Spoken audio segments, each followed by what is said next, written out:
Bab 1046. Jihan langsung berbicara terus terang. Bagaimanapun, dia sudah pernah menyebutkan masalah ini kepada Sigra sebelumnya. Sigra melirik Jihan sekilas. Setelah merenung sejenak, dia baru berkata, "Jihan, aku datang karena kita ini saudara kandung. Kamu pasti tahu ayah akan menentang perbuatanmu ini kalau dia masih hidup, kan?" Sigra tidak ingin berbicara dari sudut pandangnya, melainkan dari sudut pandang ayahnya agar Jihan bisa memahami kebenaran ini. Meskipun sudah pernah mengatakannya waktu itu, Sigra masih ingin mengulanginya. Aku ngerti." Jihan mengangguk. Dia tentu tahu apa tujuan keluarga baru selama bertahun-tahun ini. Kini, yang paling bisa diharapkan hanya Jihan seorang. Ayahnya pasti akan marah besar jika tahu Jihan tidak membantu keluarga Barus, bahkan tidak akan mengakuinya sebagai anaknya lagi. Jihan memahami semua ini. Namun, dia tidak bisa menyerah atas kerajaan Nuala dan tidak ingin Raja Bakir kecewa padanya. Jika mengkhianati suaminya, Jihan akan malu untuk berhadapan dengannya di alam baka. "Bagus kalau kamu ngerti, Jihan, bukannya aku ingin membahas kembali masalah ini. Tapi, kerajaan Nuala nggak ada bedanya dengan kapal rongsokan yang nggak sanggup mengangkut penumpang lagi. Kamu nggak akan bisa mengendalikan situasi ini sendirian.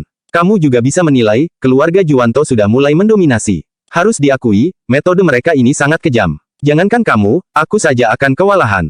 Kamu tahu kenapa bisa begini?" tanya Sigra. Sigra ingin sekali menjelaskan semuanya kepada Jihan. Ini bukan hanya tentang ambisi keluarga Barus, tetapi juga rakyat yang tak terhitung jumlahnya. Tidak ada yang bisa menghentikan kekacauan ini. Katakanlah, ujar Jihan. Sigra menarik napas dalam-dalam sebelum menjelaskan.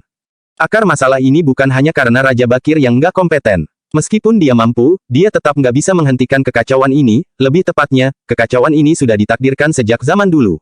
Nenek moyang Raja Bakir berharap menggunakan wanita untuk mengikat 4 keluarga terbesar. Hal ini mungkin bisa mendatangkan kedamaian di masanya, tapi berbeda untuk masa Raja Bakir. Keempat keluarga besar ini telah diwarisi selama bertahun-tahun. Contoh saja keluarga Barus, demi merebut kekuasaan, kita sampai bekerja keras tanpa henti. Lantas, siapa yang bersedia menyerah saat ada kesempatan seperti ini? Jihan, aku nggak ingin mengatakan kamu mengecewakan keluarga Barus, aku juga nggak marah. Lagi pula, aku tahu kamu sangat menghargai suatu hubungan. Tapi, coba kamu pikirkan dengan saksama. Kerajaan Nuala sudah kacau, kalaupun keluarga Barus membantu, kami hanya bisa menekan keluarga Juwanto. Tapi, selain keluarga Juwanto, masih ada kerajaan Agrel dan kerajaan Monoma yang terus berkembang. Kita nggak akan bisa menghentikan mereka. Kerajaan Nuala memang sudah terpecah, kamu nggak perlu menaruh harapan apapun lagi. Penjelasan Sigra ini membuat ekspresi Jihan seketika berubah. Dia tentu tahu bahwa semua ini adalah fakta yang tak terbantahkan. Kekacauan ini memang tak terelakkan. Kalaupun keluarga Juwanto sudah menyerah, bagaimana dengan kerajaan Agrel dan kerajaan Monoma? Bab 1047. Terutama kerajaan Agrel, kekuatan mereka berkembang pesat. Kalau bukan karena kerajaan Nuala sedang mengalami perselisihan internal, mereka mungkin sudah melancarkan serangan besar. Keluarga Juwanto juga tidak berani sembarangan merebut provinsi Ladu yang telah dikuasai kerajaan Agrel. Sebaliknya, mereka merebut provinsi Suntra dan mengusir bangsa Monoma. Hal ini tentu karena kekuatan kerajaan Agrel terlalu mengerikan. Jihan, sebenarnya rakyat nggak berharap apapun lagi dari kerajaan Nuala. Bandit telah merajalela di berbagai tempat. Kalau nggak bisa makan kenyang, siapa yang mau pergi membasmi para bandit itu? Lanjut Sigra. Sigra menganalisis semua ini supaya Jihan bisa memahaminya. Baik keluarga Barus ataupun keluarga Juwanto, tidak ada yang bisa menghentikan kekacauan ini. Hanya saja, kedua keluarga ini sama-sama mengambil inisiatif. Jika kekacauan makin parah, mungkin banyak orang yang berpikiran untuk merebut tahta. Kerajaan Nuala yang sekarang tidak ada bedanya dengan kapal di tengah badai besar yang bisa terbalik kapan saja. Mereka hanya tinggal menunggu waktu. Aku tahu, tapi aku nggak ingin menyerah begitu saja, timpal Jihan sambil menggertakkan giginya. Bukannya aku ingin membuatmu makin tertekan, tapi kamu harus tahu, keluarga Barus dan keluarga Juwanto sama-sama punya kekuatan untuk merebut tahta. Sementara itu, kalian nggak akan sanggup menahan serangan kami. Kerajaan Nuala hanya tong kosong sekarang. Berapa banyak lagi uang di istana yang tersisa? Berapa banyak lagi prajurit yang bisa kalian utus? Apa para prajurit ini bersedia bertempur hingga titik darah penghabisan untuk kerajaan Nuala? Atau mereka sudah menyerah dan hanya menunggu kematian? Kamu seharusnya tahu semua ini, jelas Sigra. Perkataan Sigra ini mengandung makna yang sangat mendalam. Begitu mendengarnya, ekspresi Jihan menjadi makin masam. Sebagai seorang ratu, Jihan tentu tahu bahwa para rakyat sangat menderita dan istana tidak memiliki banyak uang lagi. Kas negara yang terkuras membuat mereka kesulitan untuk menghidupi para prajurit. Lantas, bagaimana para prajurit itu bisa melawan musuh dengan penuh semangat? Tapi, keluarga Barus dan keluarga Juwanto berbeda. Prajurit kami punya visi yang sama dengan kami. Mereka bukan hanya nggak puas dengan kerajaan Nuala, tapi juga ingin membangun kerajaan yang baru. Selain itu, prajurit kami juga bisa makan kenyang dan tidur nyenyak. Terus terang saja, kemampuan kerajaan Nuala kalah telak jika dibandingkan dengan keluarga Barus dan keluarga Juwanto. Kamu mungkin sudah tahu Prabu punya pasukan di atas 30.000 orang. Pasukan kerajaan Nuala yang berjumlahkan 60.000 orang belum tentu tandingan mereka. Meskipun Yuda hebat, dia hanya sendirian. Di medan perang, kita mengandalkan para prajurit. Yang satu berperang demi tujuan bersama, yang satu nggak memiliki harapan apapun. Menurutmu, siapa yang lebih kuat? Jelas Sigra.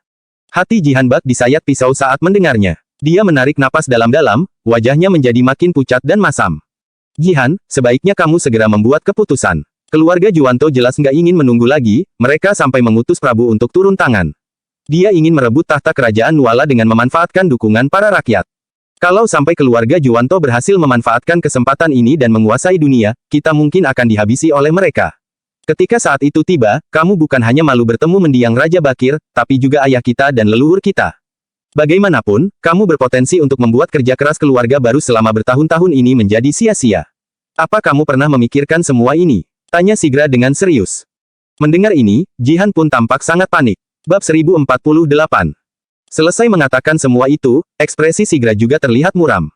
Bagaimanapun, ini kesempatan besar untuk keluarga Barus. Namun, Jihan malah menghentikan langkah keluarga Barus hanya demi kerajaan Nuala yang telah hancur. Bagaimana bisa Sigra tidak marah? Kini, terjadi krisis besar di kerajaan Nuala. Jihan bahkan meminta bantuan dari mereka. Sebenarnya, Sigra ingin sekali memarahi adiknya ini supaya bisa berpikir dengan jernih. Meskipun mencintai Raja Bakir dan putranya, Jihan tidak perlu membuat kerja keras keluarga baru selama ini menjadi sia-sia. Siapa yang telah membesarkannya? Siapa yang telah mendidiknya? Siapa yang telah memberinya kesempatan menikah dengan keluarga kerajaan? Siapa pula yang memberinya kepercayaan diri untuk menjadi ratu? Tentu saja keluarga Barus. Namun, Jihan malah melakukan hal seperti ini demi Raja Bakir. Perbuatan ini sungguh membuat Sigra murka. Jihan menarik napas dalam-dalam sembari menatap kakaknya. Dia juga tahu tindakannya ini tidaklah pantas. Namun, dia benar-benar tidak tega. Sigra tentu tahu pemikirannya. Hanya saja, dia yakin adiknya sudah mulai tergerak setelah mendengar penjelasan panjang lebar ini. Sesudah memikirkan ini, Sigra berucap lagi. Jihan, mungkin ada satu hal yang nggak pernah terpikirkan olehmu. Tentu bagus kalau kamu bisa memerintah dunia ini, tapi bagaimana kalau nggak bisa? Jeffrey memiliki posisi yang berbeda di mata keluarga Barus dan keluarga Juwanto. Kalau dunia ini menjadi milik keluarga Barus, putramu tetap akan melewati kehidupan mulia. Tapi, bagaimana kalau jatuh ke tangan keluarga Juwanto? Menurutmu, bagaimana nasib Jeffrey? Kalau kamu menginginkan yang terbaik untuk putramu dan Raja Bakir, seharusnya kamu berpikir, seberapa jauh kamu bisa menerima akibat dari masalah ini. Sigra sudah menyatakan maksudnya dengan sangat jelas. Jihan yang mendengarnya tentu mengerti. Dia menghela napas dalam hatinya.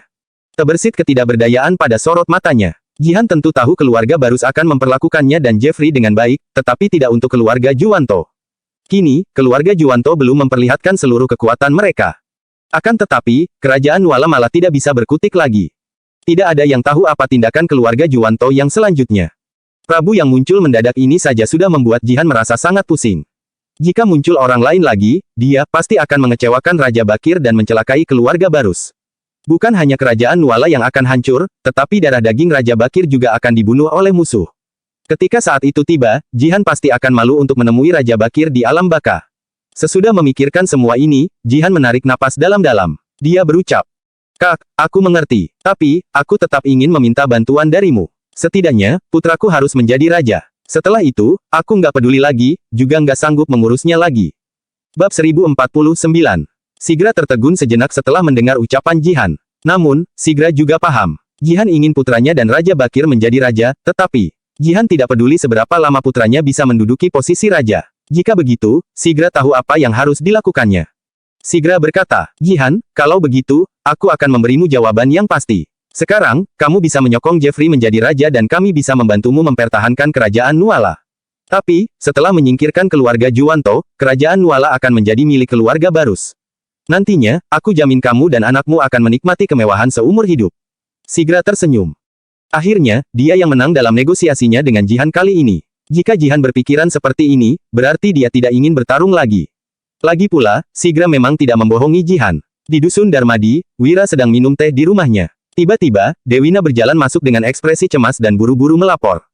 "Suamiku, gawat, ada masalah besar." "Ada apa?" tanya Wira.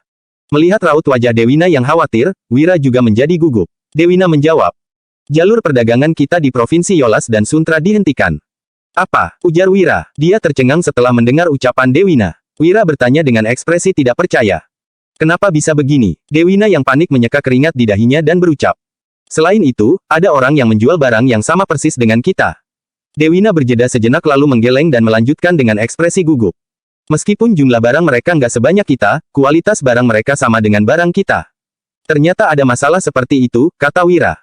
Mendengar perkataan Dewina, Wira seketika menjadi gugup. Setelah terdiam sesaat, Wira bertanya. Jangan-jangan, metode produksi barang kita diketahui orang lain. Dewina yang merasa khawatir menimpali. Mungkin memang begitu. Bisa saja ada orang yang mencuri metode kita dan sengaja memproduksi barang yang sama dengan kita. Mereka berniat untuk merebut pasar kita. Analisis Dewina sangat masuk akal. Wira merenungkannya sejenak, lalu berpesan. Dewina, kita sama-sama selidiki apa yang sebenarnya terjadi. Jalur perdagangan mereka dihentikan dan ada barang yang kualitasnya sama dengan barang mereka dijual di tempat lain. Kedua masalah ini sangat serius. Sekalipun kuantitasnya tidak banyak, masalah ini harus segera diurus. Dewina juga tidak ragu-ragu dan langsung membereskan barang-barangnya. Dia akan mendampingi Wira untuk menyelidiki apa yang terjadi. Demi menghindari bahaya dalam perjalanan, Wira sengaja memanggil Danu dan menyuruhnya untuk membawa belasan pasukan zirah hitam. Wira dan Dewina sibuk menganalisis permasalahan jalur perdagangan yang dihentikan di dalam kereta kuda. Kala ini, mereka sama sekali tidak memperhatikan ada segerombolan pria yang memakai baju hitam dan topeng bersembunyi di gunung yang berada tidak jauh dari sana. Pemimpin mereka adalah seorang pria parubaya. Ekspresi pria itu sangat garang dan dia memandang sekelompok orang yang lewat di bawah gunung sembari bertanya. Apa mereka itu rombongan Wira? Ekspresi anggota pria parubaya itu menjadi serius setelah mendengar pertanyaan pria parubaya. Mereka mengamati orang-orang di bawah gunung dengan saksama seraya menyahut.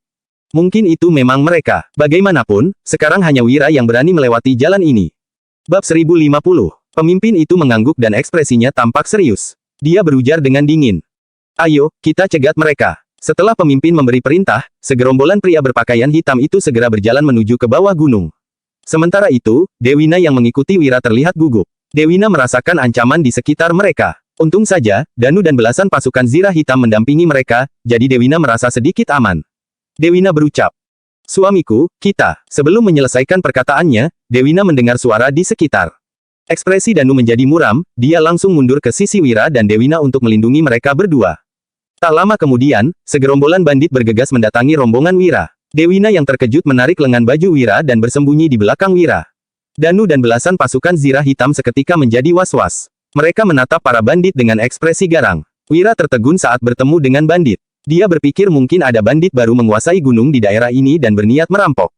Kemudian, Wira bertanya dengan sungkan.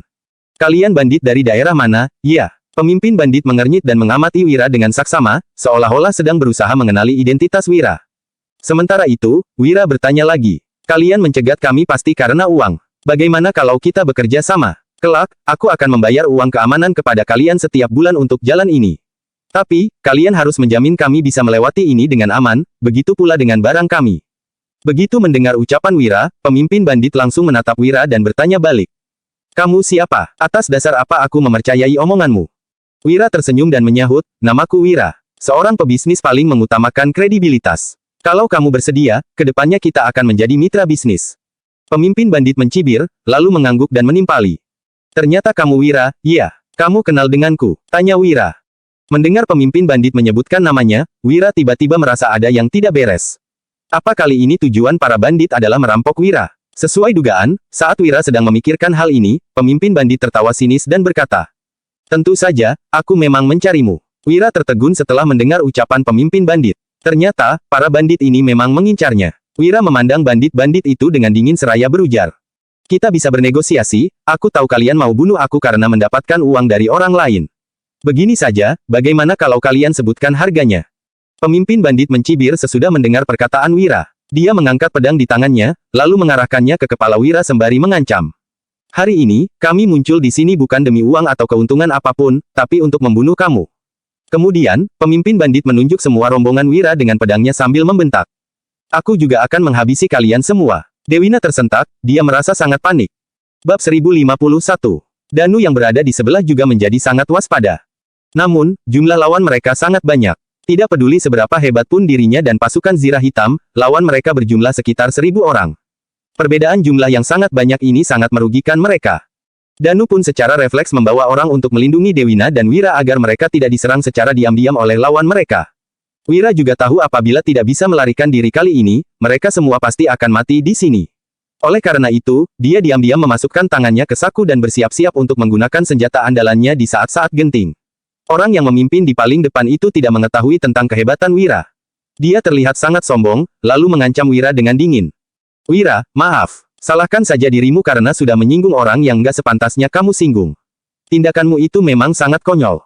Kalian, cepat bunuh mereka. Bertindaklah dengan cepat, jangan sampai mereka merasa menderita. Seru pemimpin kelompok itu dengan ekspresi mengejek.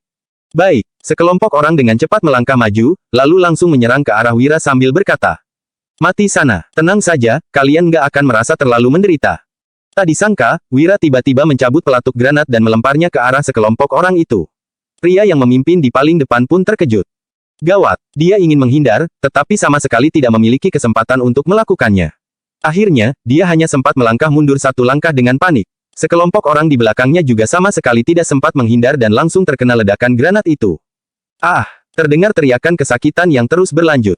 Pada saat ini, Wira segera memanfaatkan kesempatan untuk meninggalkan tempat ini bersama dengan kelompoknya. Sepanjang perjalanan, Dewina terlihat sangat cemas. Dia menarik lengan baju Wira sambil berbisik. Suamiku, ada apa ini? Kenapa sekelompok orang itu tiba-tiba mengincar kita? Kita nggak punya dendam apa-apa dengan mereka, tapi mereka langsung hendak membunuhmu begitu mendengar namamu.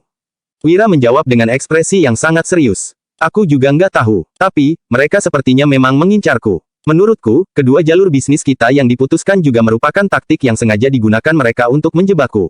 Saat ini, nggak ada orang di Nuala yang mungkin menggunakan cara ini untuk menghadapiku selain keluarga Juwanto. Pada saat ini, di tenda perang Provinsi Suntra, tatapan Prabu terlihat sangat dingin. Sebenarnya, dia yang mengatur percobaan pembunuhan Wira itu. Alasannya adalah karena ingin merebut seluruh kekayaan Wira. Akhir-akhir ini, Wira sedang populer. Entah ada berapa banyak orang yang mengincarnya karena ingin merebut seluruh sumber daya dan kekayaannya. Prabu melirik wakil jenderal di sebelahnya dan bertanya. Apa kamu sudah menjalankan perintahku? Sudah. Tuan Prabu, sudah menempatkan sekitar 1.000 orang untuk bersembunyi di jalan yang harus dilewati Wira setelah meninggalkan Dusun Darmadi. Asalkan dia berani keluar dari Dusun Darmadi, dia pasti akan mati. Jawab wakil jenderal itu dengan ekspresi sombong.